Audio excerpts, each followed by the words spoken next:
Jamal Murray, not good for Team Canada in the Olympics.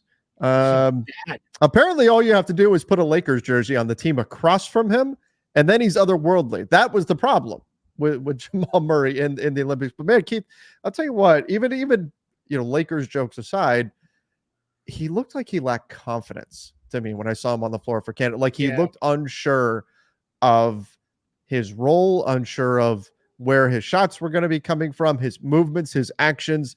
There was just he's a guy who he looks very comfortable typically on the floor. He pulls into shots. You could just, the body language is just, he exudes confidence. He believes all of his shots are going to go in. You didn't have that sense. He looked, dare I say, timid, hesitant for Team Canada. What is going? Is it just he didn't have Jokic, or what happened to Jamal Murray in the Olympics?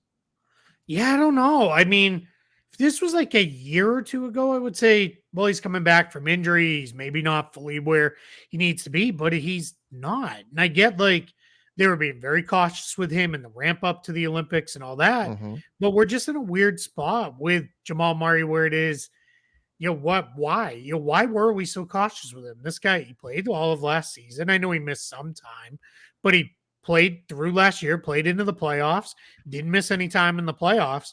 Like, I get it if you're like, hey, can you not run him 38 minutes a game all summer long and play every exhibition under the sun? Like, fine, I fully get that. But like, it seemed like they were acting like he was coming off a major injury, and he really wasn't. And he really, really struggled. I think, oh yeah, you're pulling it up here. Yeah.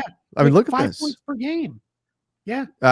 Yeah, he had 6 by the time the dust settled, 6 points per game, 2.3 turnovers to 3.8 assists. That's a lot of turnovers per assist there. 14% from 3. 14%. Shorter line.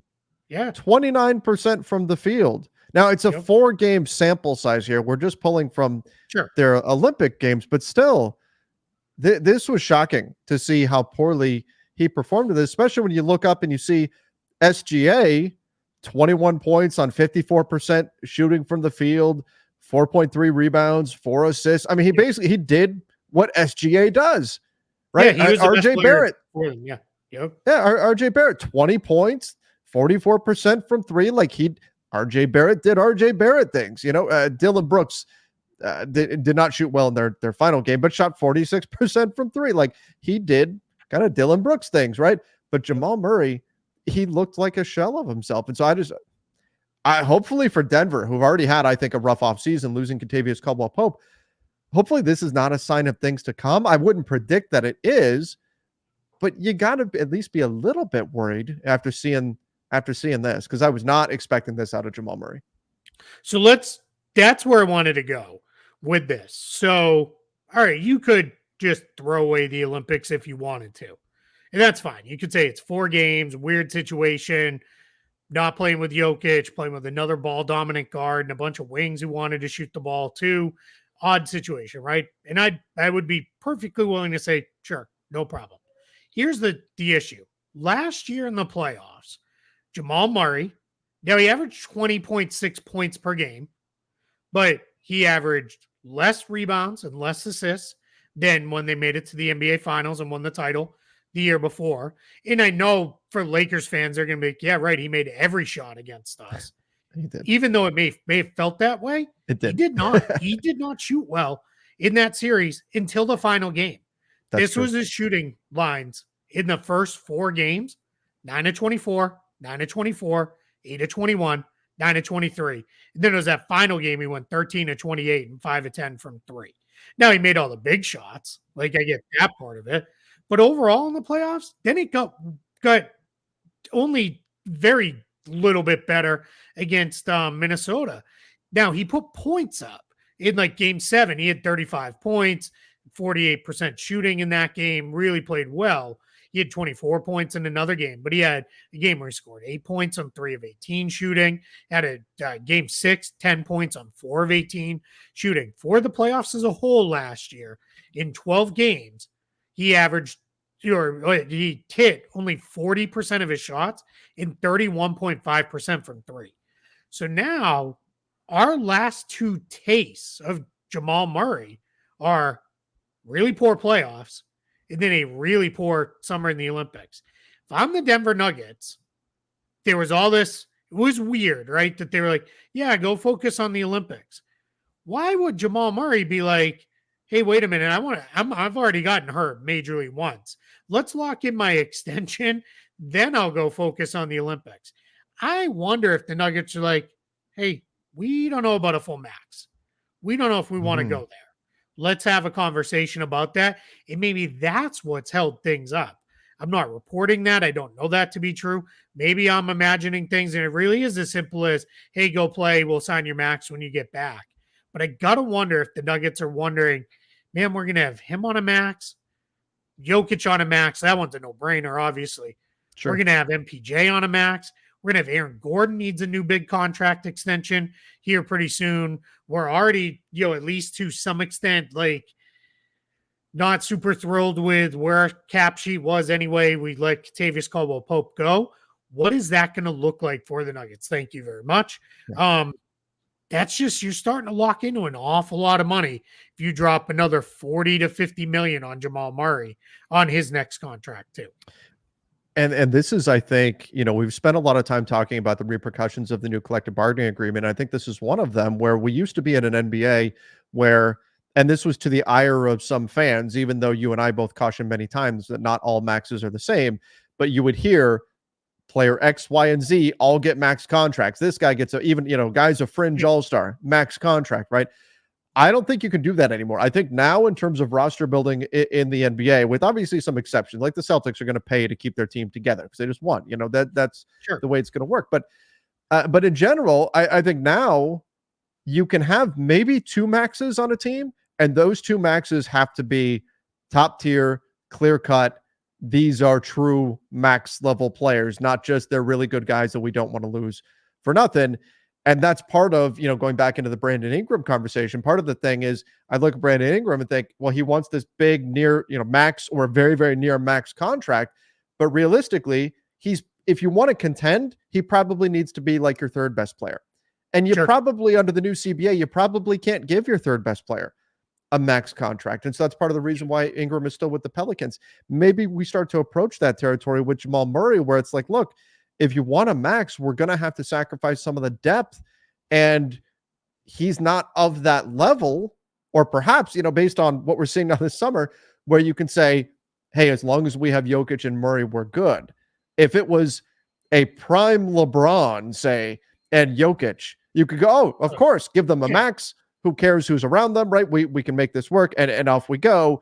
Hand out the max, hand out a third max to somebody. We'll still be okay. I don't know if Murray's the kind of guy that can carry a team that way, particularly if what we're seeing from it with Team Canada, even if this is a once every 10 games, he has that kind of performance, or he goes through a stretch of 2 weeks where he plays like this. I don't know if you can do it and have the kind of success that you need. So I don't know what Denver does here, but it's an interesting thought that you bring up there, Keith. Well, and let's add to it. What happens if you max him out and Jokic ever does have that season where he misses 50 games? Yeah. Can Murray be the guy? Up until this past spring, I would have said, yeah, no brainer. Jamal Murray gets the max, move on. Like, what are we even having the conversation about? Right. I would have even said, does Jamal Murray say, hold on, let me see if I can get that one more year and to qualify for the designated veteran player maximum, or the designated veteran contract. Let me see if I can get there through that by playing great in this final season of this deal. Now we're in a spot where, at least to me, you at least need to ask the question. Somebody in Denver needs to be sitting down with Calvin Booth saying, are we sure? Are we really certain we want to give him this 30% max and move forward this way? And if the answer is yes, okay. But just know, if then that means you lose Aaron Gordon next, because we probably can't give Aaron Gordon $30 million a year in an extension. Well, then that's the decision you've made right now. Now we're starting to chip away at that depth. And I look at it as, to your point about max contracts and all that. The Clippers, to me, were so insightful this year with, as far as not necessarily the Clippers themselves were insightful, but insightful into the process of roster building. Mm-hmm. Lawrence Frank came out and said it. It was not about the money, because if it was just spend whatever you wanted like it had been forever, Paul George would still be a Clipper. They would have maxed them out and they would have just kept going and probably would have kept paying a whole bunch of other guys too. It was all the restrictions that get put on you when you're that expensive that they looked at it and said, we just can't do it. He's not the guy to do this for. Let's go in a different direction. And that's where, you start to, you have to really be certain. And my big thing now with max players, you need to have conversation. The 25% of the cap max, that's a little different. Because to me, that's a lot more about projecting guys and you hope they'll get there and all that stuff. That's why Windhorse calls it the fun max, right? Because you're not super stressed, because the other one, the stress max. If you're doing the 30 or 35% maxes, the two questions I'm going to have is this guy awesome? Like, can he carry our team if other guys are out? And the answer better be yes. And then the next question I'm going to ask is he going to play 75% of our games or more every season? Because if they're not, you're going to run into trouble. I mean, let's look at your Lakers, for example. If LeBron and AD miss time, that's probably it, right? It's probably that ship is sunk and it's over. And, forget chasing any kind of real, party in Atlanta. Yeah, right. Yeah. It's a mess. So like, that's where, like, I look at it as saying, you have to be able to answer those two questions for me. If I'm not a really 100% yes on both of those, it's going to be a little bit harder. But if I'm not 100% yes on both of them, then I'm not doing a max deal. And I'm just not, I don't know that I'm 100% on Jamal Murray on both of those questions. I think that's fair. I think there's reason to question that, and we'll see ultimately if this deal gets done or not.